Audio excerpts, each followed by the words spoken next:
First, you want to cut the shoulder into 3 pieces and include the shank. This will help you fit it into the crock pot. Next, you're going to want to trim away the visible tallow. This will not add to the flavor like beef fat would.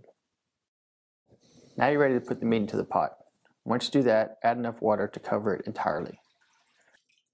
Cover it and let it cook for 8 hours on low.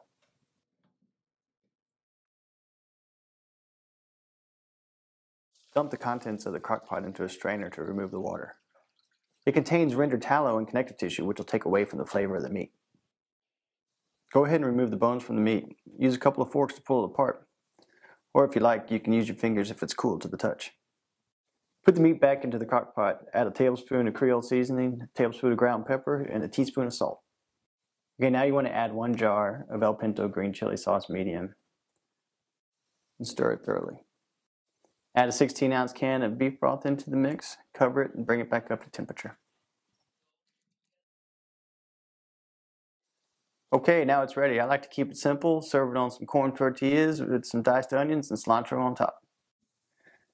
This recipe came about one day when a friend of mine showed up at work with a crock pot full of pulled pork tacos. I asked her how she did it because they were really good, and she said all she did was pour in a jar of Pinto Green Chile Sauce the night before and put it on low.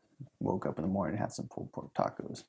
So I thought this would be a great thing to do with the deer shoulder, since, you know, I really hate boning out the deer shoulder, and it always ends up with a lot of waste product because I'm really not that good at boning it out.